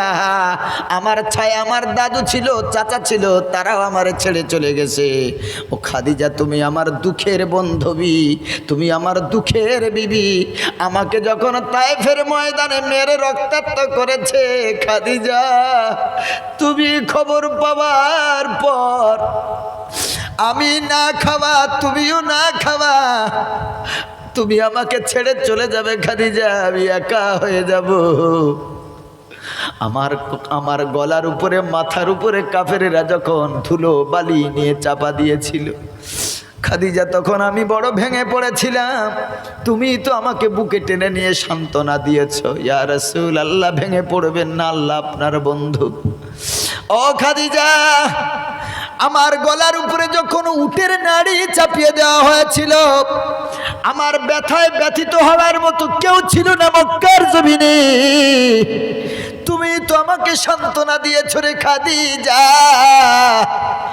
আমি 3 দিন না খেয়েছিলাম খাদিজা, তুমিও না খেয়েছিলে। আমার প্রতি এত মায়া, তুমি আমাকে এত কদর করেছো, এত আমাকে কেয়ার করেছো, যত্ন নিয়েছো। খাদিজা রে, এখন যদি তুমি চলে যাও, আমি মোহাম্মদ একা হয়ে যাব, কি করে আমি থাকবো বলো খাদিজা? ও মুসলমান বাবাজি, আল্লাহ রাব্বুল আলামিন হযরতে খাদিজাতুল কুবরাকে কত ভালোবাসেন দেখেন, আর হযরতে খাদিজা নবীকে কত ভালোবাসেন দেখেন। মক্কার মাটিতে যেই খাদিজাতুল কুবরা সব থেকে ধনী ছিলেন, আল্লাহর নবীকে স্বামী রূপে পাওয়ার জন্য হযরতে খাদিজাতুল কুবরা টাকা পয়সা ফ্যাক্টরি সব গরিব দুস্থ দরিদ্রকে দান করে দিয়েছে, বিনিময়ে আমার নবীকে পাওয়ার লেগে। এই হলো খাদিজার ভালোবাসা। আল্লাহ রাব্বুল আলামিনের রাসূল একদিন আয়েশা রাদিয়াল্লাহু তাআলার পাশ থেকে উঠে গিয়ে খাদিজার কবর জিয়ারত করছেন। হযরতে আয়েশাতুল হুমায়রা মনে করলেন বুঝি তার পাশ থেকে উঠে গিয়ে নবী অন্য কোনো বিবির ঘরে গেছেন। সন্দেহ নিয়ে একটু পিছে পিছে গেল, গিয়ে দেখলেন না, রাত্রিবেলা আমার নবী বিবি হারিয়ে গেছে। প্রাণ প্রিয় বিবি, ভালোবাসার বিবি হারিয়ে, এতগুলো বিবি তারপরেও যেন নবী খাদিজাকে ভুলতে পারে না। রাত্রেবেলা আপনার গভীর রাতে উঠে কবরের সামনে গিয়ে বলে, খাদিজা খাদিজা, তোমার তুলনা কারো হবে না, আল্লাহ তুমি আমার খাদিজাকে ক্ষমা করে দাও। হযরতে আয়েশাতুল হুমায়রা দেখে অবাক, তিনি ভাবলেন আমার মতো কুমারী সুন্দরী নারীকে নবী বিয়ে করলেন, কিন্তু তারপরেও নবীজির থেকে 15 বছরের বড় খাদিজা তারে কেন ভুলতে পারে না। নবীজি বাড়ি ফিরলেন, খাদিজার হাঁপ দেখে, নিঃশ্বাস ছাড়া দেখে নবী বুঝতে পেরেছেন যে খাদিজা পিছনে পিছনে গিয়েছিলেন। নবী জিজ্ঞাসা করলেন চোখে পানি নিয়ে, ও আয়েশা, তুমি কোথায় গিয়েছিলে, কেন এত হাঁপাও? হযরতে আয়েশাতুল হুমায়রা চিন্তা করলেন, আমি যদি মিথ্যা বলি তাহলে নবীর কাছে ইলহাম হয়ে যাবে, নবীজিকে আল্লাহ বলে দেবেন, ওহী করবেন। আয়েশাতুল হুমায়রা বললেন, ইয়া রাসূলুল্লাহ, আপনি কবর জিয়ারত করছিলেন আর খাদিজা খাদিজা বলে কান্না করছিলেন, আমি সব শুনেছি। আপনার পিছু পিছু আমি দেখতে গিয়েছিলাম, আপনি রাত্রেবেলা কোথায় যান? তবে ইয়া রাসূলুল্লাহ, একটা আমার প্রশ্ন, আমরা এতগুলো বিবি থাকতে আমার মতো সুন্দরী কুমারী মেয়েকে আপনি বিয়ে করেছেন, আমি থাকতেও আপনি কেন বৃদ্ধা খাদিজার কথা বলতে পারেন না? নবীজি এই কথা শুনে হাউমাউ করে কেঁদে উঠে আয়েশার হাতটা ধরে বলেন, আয়েশা, খবরদার আমার খাদিজার ব্যাপারে এমন কথা বলো না রে আয়েশা। আমি এমন একটা বিবি হারিয়েছি, এই বিবির সমতুল্য কেউ হবে না। নবীজির সব বিবি একদিকে, আর নবীজির প্রথম বিবি খাদিজা রাদিয়াল্লাহু তাআলা আনহা একদিকে। নবীজি বলেন, আয়েশা, তোমরা তো আমার সুখের দিনের বিবি গো আয়েশা, আর আমার খাদিজা আমার দুঃখের দিনের বিবি। যখন ঘরে আমার খাওয়া ছিল না, কাফেরের অত্যাচারে অতিষ্ঠ হয়েছিলাম, ওই সময় আমার খাদিজা আমারে ছেড়ে চলে যায় নাই। আমার খাদিজা আমারে বলেছে, ও আমার প্রিয়তম স্বামী, আপনার তো বাবা নাই মা নাই, আমি যথাসাধ্য চেষ্টা করব আপনার সব দুঃখ ভুলিয়ে দেওয়ার। এতটাই ভালোবেসেছেন আল্লাহ আমার মা খাদিজা রাদিয়াল্লাহু তাআলা আনহাকে, এতটাই পছন্দ করেছেন। এই যে 25 বছর নবীজি খাদিজাতুল কুবরার সাথে রাদিয়াল্লাহু তাআলা আনহার সাথে সংসার করলেন। এই 25 বছরে নবীজি যতদিন খাদিজা বেঁচে ছিলেন দ্বিতীয় বিয়ে করেননি। কারণ আল্লাহ জানেন সব বিবি একদিকে আর সব বিবির জায়গায় হযরতে খাদিজাতুল কুবরা রাদিয়াল্লাহু তাআলা আনহা একদিকে। এই জন্য 25 বছরের দ্বিতীয় কোনো বিয়ে করার দরকার ছিল না। হযরতে খাদিজাতুল কুবরা ইন্তেকাল করলেন, তারপরে এক একটা করে নবীজি অনেকগুলি বিয়ে করলেন আল্লাহর হুকুমে। আপনাদের কাছে বলতে চাই, মা খাদিজাতুল কুবরা রাদিয়াল্লাহু তাআলা আনহা নবীজির হাতটা ধরে বললেন, প্রিয়তম স্বামী গো, আমার ভিতরে যদি কোনো ভুল হয়ে থাকে আমার কাজকর্ম আপনি ক্ষমা করে দেবেন। আর আমার ফাতেমাকে আপনার হাতে তুলে যাচ্ছে, আপনি তাকে মা হারা বেদনা বুঝতে দেবেন না। নাম্বার 3, আমি মারা যাবার পর পৃথিবীর কোনো সাধারণ কাপড় দিয়ে আমাকে আপনি কাফন পরাবেন না। আমার মনের বড় সাদ, মনের বড় আশা, আপনার পাগড়ি আপনার জুব্বা দিয়ে আমি খাদিজা আমাকে কাফনের ব্যবস্থা করবেন গো হাবিব। কারণ আমার বড় ভয় হয় কবরে মুনকার নেকির ফেরেশতা এসে সওয়াল করবে, আমি যদি জবাব না দিতে পারি। ও আমার প্রিয়তম স্বামী, আপনার জুব্বা যদি আমার গায়ে ফেরেশতা দেখে তো চিনে নেবে আমি আপনার স্ত্রী, আর প্রশ্ন করবে না। ইয়া রাসূলুল্লাহ, আপনার জুব্বা দিয়ে আমাকে আপনি এমন করে কাফনের ব্যবস্থা করবেন, আর মাটি দেওয়ার পর সবাই যখন চলে যাবে আপনি আমার মাথার সামনে দাঁড়িয়ে থাকবে। যতক্ষণ না মুনকার নাকির আসবে আপনি পা তুলবেন না। ওই মান রব্বুকা মা দিনুকা ওয়া মান নাবিয়ুক, এই 3টে প্রশ্নের উত্তর যদি আমি খাদিজা না দিতে পারি গো, আপনি আমার মাথার সামনে উপরে দাঁড়িয়ে দাঁড়িয়ে আমার পক্ষ থেকে আপনি জবাবটা দিয়ে দেবে। আল্লাহর নবীর সাথে এই কথা বলতে বলতে হযরতে খাদিজাতুল কুবরা রাদিয়াল্লাহু তাআলা আনহার হাত নবীজির হাত থেকে ছেড়ে নিচে পড়ে গেল। নবীজি বুঝতে পেরেছেন খাদিজা রাদিয়াল্লাহু তাআলা আনহার দুনিয়াতে নাই। কচি ফাতেমা মায়ের বুকের উপরে মাথা দিয়ে কাঁদে, মা মা মা মা বলে চিৎকার দিয়ে কাঁদে। ওরে মুসলমান বাবাজি, এই জন্য করে নবীজি ফাতেমাতুজ জোহরাকে সব থেকে বেশি ভালোবাসতেন। কারণ মা মরা মেয়েটা, মা যখন চলে যাচ্ছিল দুনিয়া ছেড়ে, তখন নবীজির হাতটা ধরে বলেছিল, আমার প্রিয়তম স্বামী, আমার মেয়েটারে কখনো ইয়েতিম করে দিও না, আমার মেয়েটারে কখনো মা হারা যন্ত্রণা বুঝতে দিও না। এই জন্য করে আমার নবী সাল্লাল্লাহু আলাইহি সাল্লাম ফাতেমাকে সব থেকে বেশি ভালোবাসতেন। নবীজি বাইরে থেকে যখন বাড়ি ফিরতেন, কেউ না কাছে থাকলেও হযরতে ফাতেমাতুজ জোহরা দৌড় দিয়ে আব্বার সাথে চলে আসতেন। আব্বা কি লাগবে, শোয়ার ব্যবস্থা, পানির ব্যবস্থা, সব ব্যবস্থা করতেন ফাতেমাতুজ জোহরা। নবীজি যেদিন ইন্তেকাল করবেন, ফাতেমাতুজ জোহরা এত কান্না শুরু করেছেন, নবীজি ভেঙে পড়েছেন। মৃত্যুর পূর্বে নবীজি ফাতেমার চোখের কান্না সহ্য করতে পারে না। আল্লাহর নবী বলেন, ফাতিমা আয় মা, আমার কাছে আয়, আমি সব সহ্য করতে পারবো রে মা, তোর চোখের পানি আমি তোর বাপ হয়ে সহ্য করতে পারবো না। আমি তোর এত ভালোবাসি, তোর মা আমাকে দায়িত্ব দিয়ে চলে গেছিল। ফাতেমা তুই কাঁদিস না রে, আমি তোর কষ্ট সহ্য করতে পারবো না। কাছে ডেকে ফাতেমাতুজ জোহরা জানেন আমার পিতা আজকে বিদায় নিয়ে চলে যাবেন, এই যন্ত্রণা যেন সহ্য করতে পারে না। নবীজি ফাতেমা রাদিয়াল্লাহু তাআলা আনহার কানে কানে বলে দিলেন, ফাতেমা কাঁদিস না রে মা, আমি তোর বাপ আজকে বিদায় নিয়ে চলে যাব, 6 মাসের ভিতরে তোর সাথে আমার মোলাকাত হবে। হযরতে ফাতেমা রাদিয়াল্লাহু তাআলা আনহা বুঝতে পারলেন আব্বা ইন্তেকালের 6 মাসের ভিতরে তিনিও ইন্তেকাল করবেন। এই কথা শুনে হযরতে ফাতেমাতুজ জোহরা রাদিয়াল্লাহু তাআলা আনহার কান্না বন্ধ হয়ে গেল। এদিকে হযরতে খাদিজাতুল কুবরা দুনিয়া থেকে ইন্তেকাল করে চলে গেলেন। নবীজি কবরের সামনে দাঁড়িয়ে আল্লাহ যেন কিছুই সহ্য করতে পারলেন না। আমার নবীজি এত কান্নায় ভেঙে পড়লেন, এত কান্নায় ভেঙে পড়লেন। এত কান্নায় ভেঙে পড়েছেন। আল্লাহ তাআলার ফেরেশতা আল্লাহকে বলছেন, ও আল্লাহ, পৃথিবীর বুকে যাকে আপনি বেশি ভালোবাসেন কি করে তাকে এত কষ্ট দেন? তার বাবা তুলে নিয়েছেন, মা তুলে নিয়েছেন, ছেলে সন্তান তুলে নিয়েছেন, এখন তার বিবিটাকেও নিয়ে নিলেন। আল্লাহ বলেন, ফেরেশতারে শোন, আমার নবী দয়ার নবী রে, আমি যদি তার বাপ না তুলে নিতাম তো পৃথিবীর বাপ হারা সন্তানদের কষ্ট সে বুঝতে পারত না। আমি যদি তার মাকে তুলে না নিতাম, মা হারা সন্তানের কষ্ট সে মূল্যায়ন করত না। আমি যদি তার বিবি না তুলে নিতাম, বিবি হারা কষ্টের মূল্যায়ন সে করত না। আমি যদি তার ছেলে সন্তান না তুলে নিতাম, সন্তান হারা বেদনা জ্বালার মূল্যায়ন সে করতে পারত না।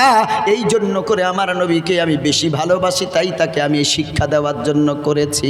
আল্লাহ রাব্বুল আলামিন ডেকে বলে, জিবরিল ইহবিত ইলা নবী মুহাম্মাদি রাসূলিল্লাহ সাল্লাল্লাহু আলাইহি ওয়াসাল্লাম। যারে জিবরিল, আমি সবার কষ্ট সহ্য করতে পারলেও মুহাম্মাদের চোখের পানি সহ্য করতে পারি না।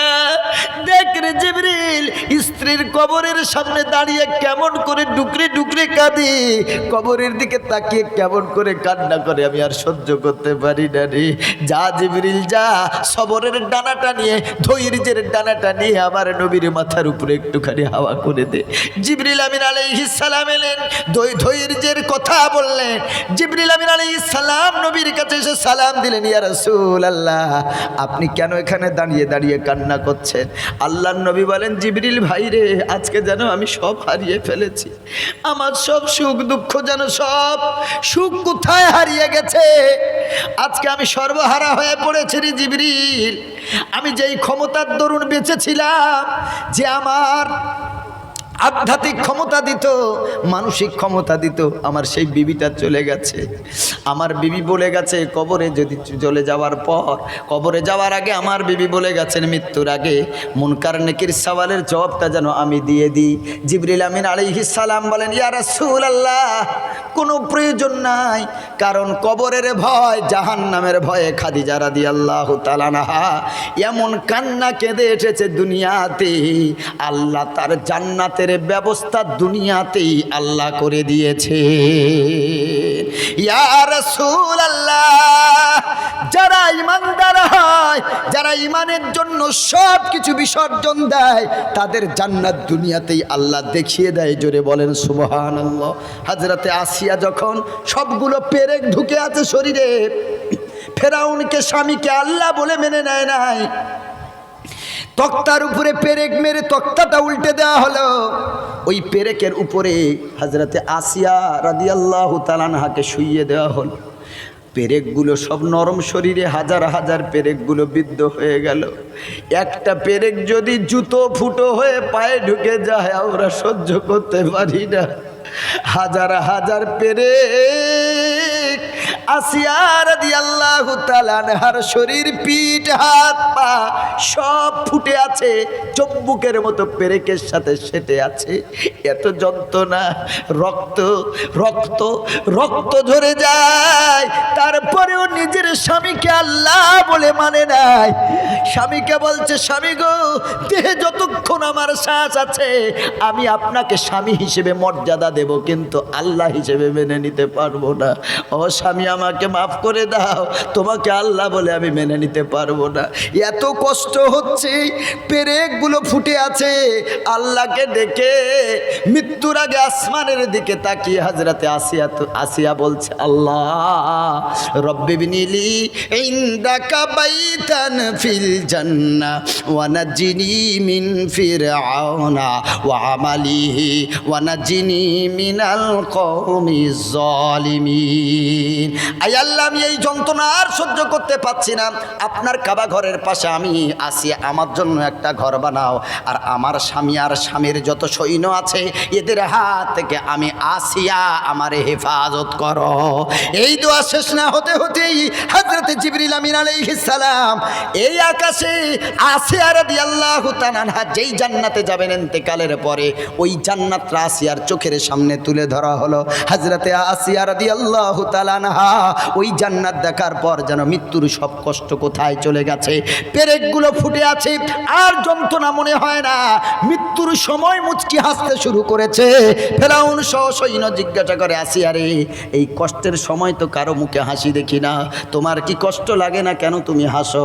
হযরতে আসিয়া রাদিয়াল্লাহু তাআলা আনহা বলেন, স্বামী গো, আমি দেখতে পাচ্ছি আমার আল্লাহর ফেরেশতা জান্নাত ধরে আছে, ওই জান্নাত এত সুন্দর দেখতে, আমি দেখতে গিয়ে পৃথিবীর কষ্ট ভুলে গেছি, আমার আল্লাহ আমার জন্য হাজির। ওগো মুসলমান, এই দুনিয়াতে কেউ থাকতে আসি নাই, সকলকে ফিরে যেতে হবে। কারোর আগে চলে গেছে কোনো সন্তানের সামনে তার বাপ চলে গেছে, কোনো বাবার কোলে তার সন্তান হারিয়ে গেছে, কোনো মা সন্তানের কোলে চলে গেল, কোনো সন্তান মায়ের কোলে হারিয়ে গেল। মসজিদের মাইকে অ্যানাউন্স হলো, কার আব্বা চলে গেছে, কার মা চলে গেছে, কার ভাই চলে গেছে, কার সন্তান চলে গেছে। আমরা সবাই দেখতে গেলাম, ওই আরেক দিন যখন আমার বাপ চলে যাবে, আমার মা চলে যাবে, আমার সন্তান চলে যাবে, ওই দিন বুঝতে পারবো আপনজন হারানোর বেদনাটা কি গো মুসলমান। কতজন বাপ হারা বসে আছেন, কতজন মা হারা বসে আছেন, কতজন সন্তান হারা বসে আছেন, কতজন স্বামী হারা বসে আছেন, কতজন স্ত্রী হারা বসে আছেন। আমার আল্লাহর রাসূল বলেছেন, যারা কবরে চলে যায় তাদের জন্য তোমরা ইগফিরু লিআখিকুম, তোমাদের দিনী ভাইয়ের জন্য মাগফিরাতের দোয়া চাও, তাদের জন্য সাদকা দাও। কারণ মানুষ যখন মারা যায় সব আমলের দরজা তারা বন্ধ হয়ে যায়, নামাজ পড়ার কোনো সুযোগ থাকে না, রোজা করার কোনো সুযোগ থাকে না। বিশ্বনবী মুহাম্মদুর রাসূলুল্লাহ সাল্লাল্লাহু আলাইহি সাল্লাম বলেন, ইযা মাতাল ইনসানু ইনকাতা আনহু আমালুহু, মানুষ যখন মারা যায় তখন তার সব আমলের দরজা বন্ধ হয়ে যায়, ইল্লা মিন সালাসাতিন, কিন্তু তিনটে দরজা খোলা থাকে, কবরের তিনটে সুড়ঙ্গ হয়ে যায়। কোনটা কোনটা? এক নম্বর সাদাকাতিন জারিয়া, পৃথিবীর বুকে যদি তার নামে কেউ কিছু দান করে বা সে যদি দান করে যায়, এই দানের সওয়াব কিয়ামত পর্যন্ত কবরের সুড়ঙ্গ হতে যেতে থাকবে। একজন কেউ বলবেন মসজিদের কাজের জন্য, বাবার জন্য, মায়ের জন্য, সন্তানের জন্য, বিবির জন্য অশান্তি লেগে আছে, পরিবারে শান্তি নাই, রোজগারে বরকত নাই।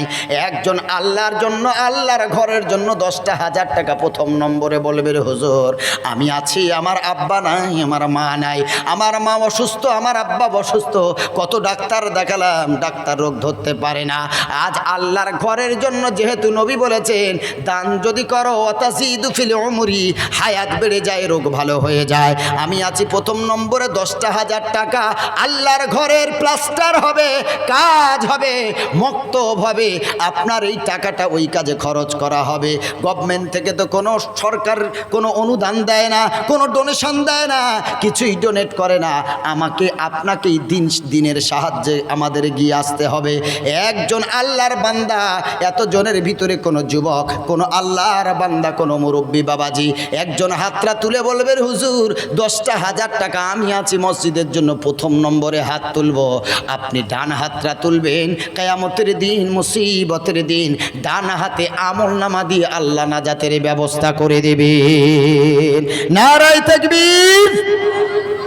একজন বলেন হিম্মত করে যে হুজুর আমি 10,000 টাকা দেব, মোটামুটি আমি মধ্যবিত্ত ফ্যামিলির একজন মানুষ, আমি 10,000 টাকা আল্লাহর ঘরের জন্য দেবো। একসাথে দিতে না পারলেও আপনি মাসে 1,000 করে 10 মাসে 10,000 টাকা দেবেন। খোদার কসম, এই গভীর রাতে সব ফেরেশতা চতুর্দিকে ঘিরে আছে, খাতা কলম নিয়ে দাঁড়িয়ে আছে।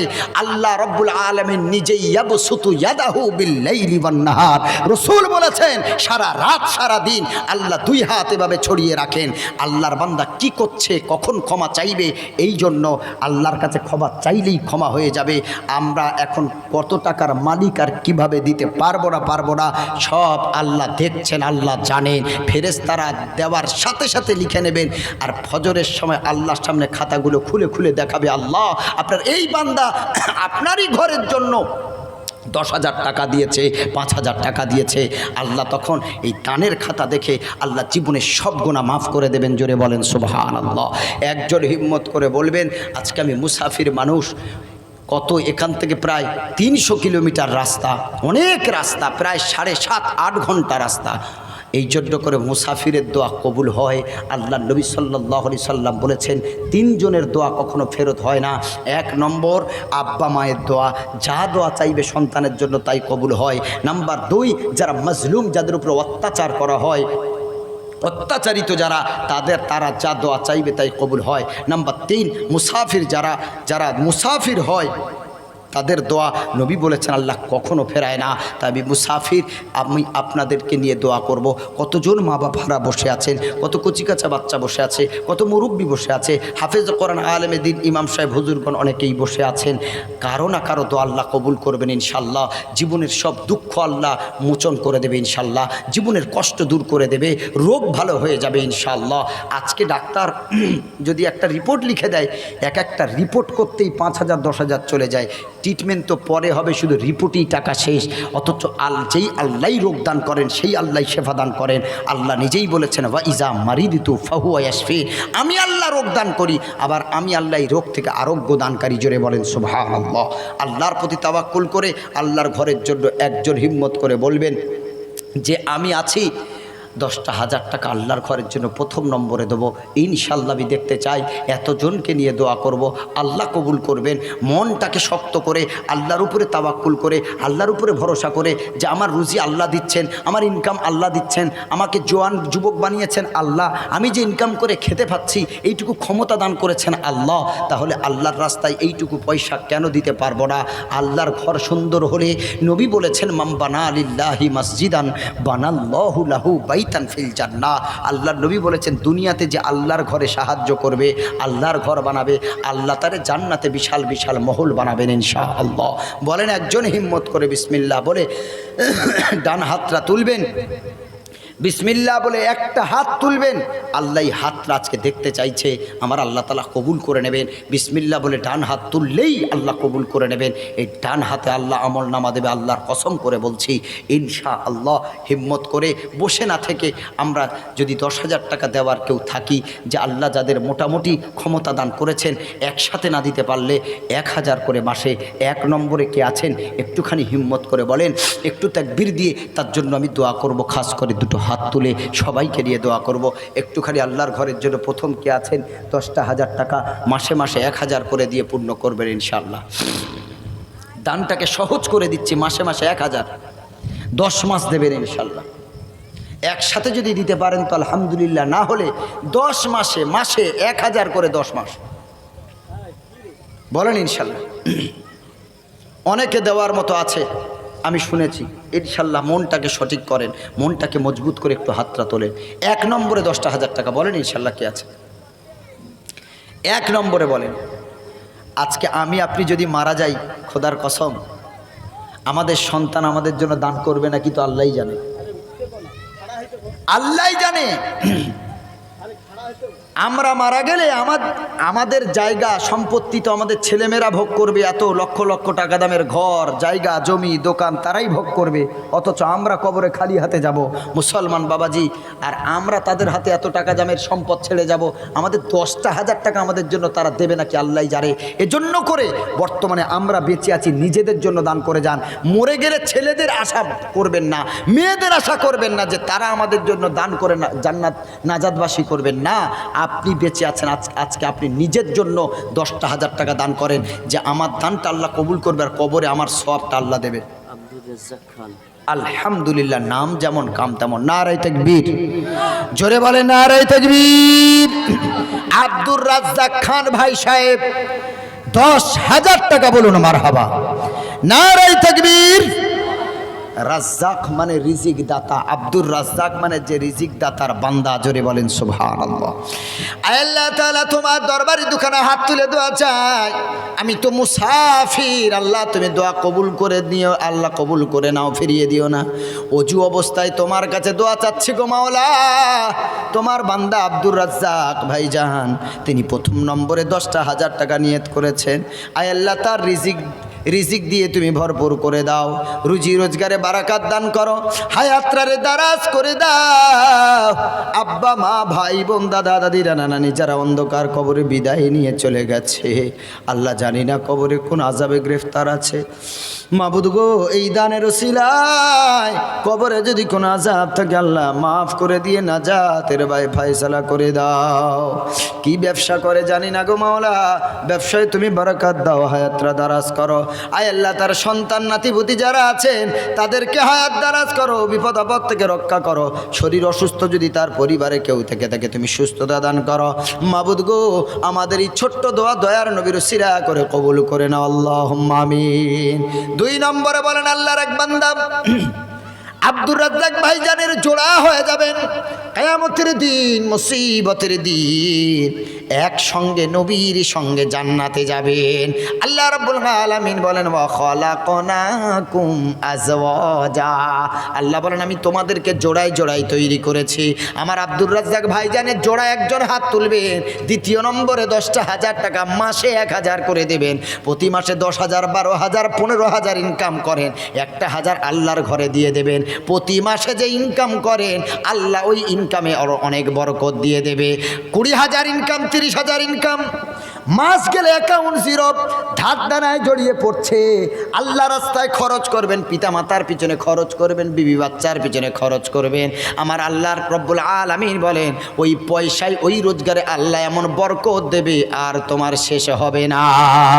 ওয়া মাইয়াত্তাকিল্লাহা ইয়াজআল লাহু মাখরাজা ওয়া ইয়ারযুকুহু মিন হাইসু লা ইয়াহতাসিব।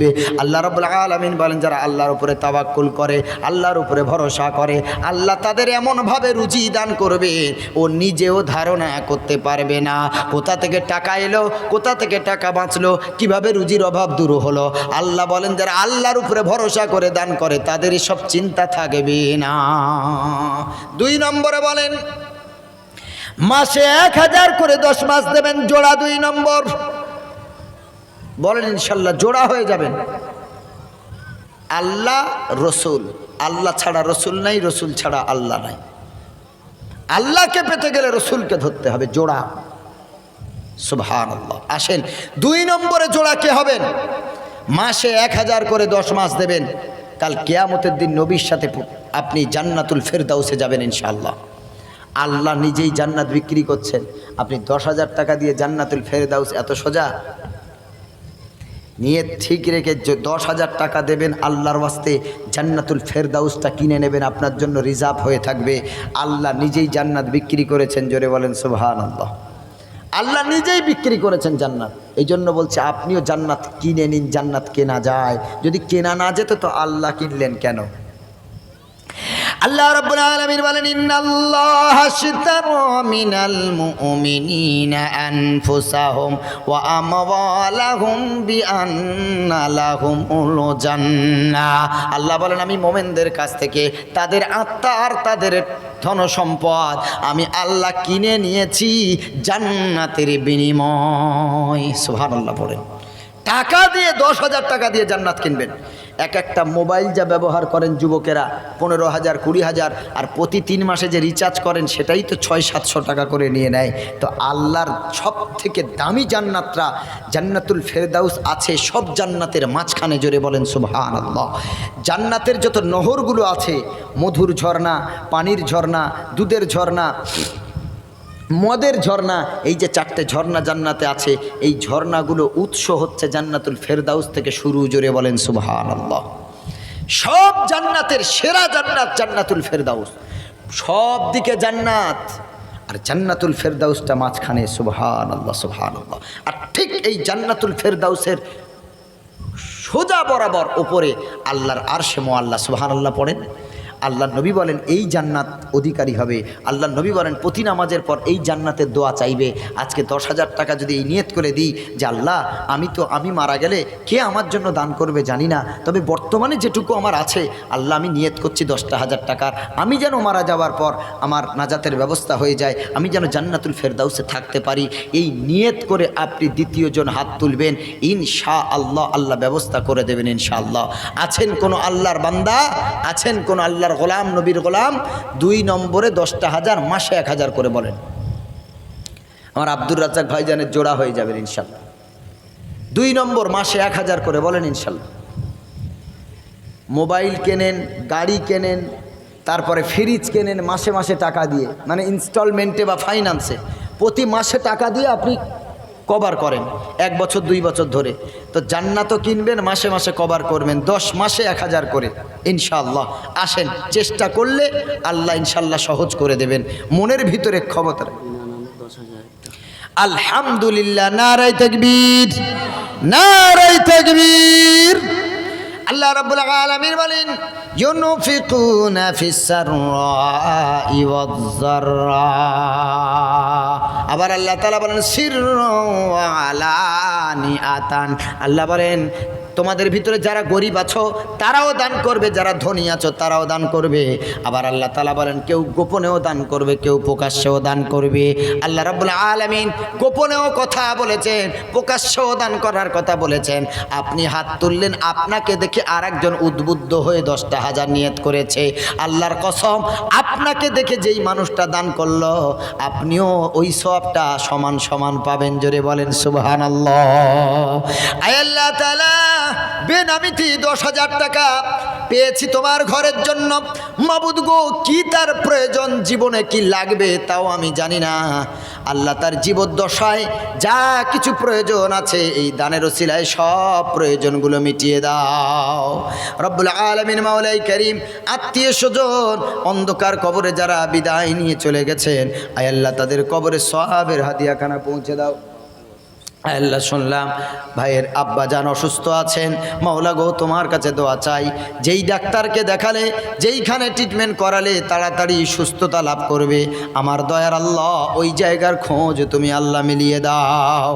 মাবুদ গো, তার আব্বা জানের হায়াতে দারাজ করে দাও, শরীরটা তুমি আরোগ্য দান করো। আয় আল্লাহ, আমার ভাই জানের দানের উসিলায় ব্যবসা বাণিজ্যে, ক্ষেত খামারে, চাষেবাসে তুমি আল্লাহ বারাকাত দাও।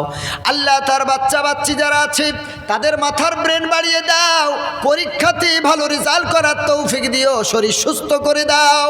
ও দয়ার আল্লাহ, যে আশা আকাঙ্ক্ষা নিয়েছে আল্লাহ তুমি পুরা করে দাও।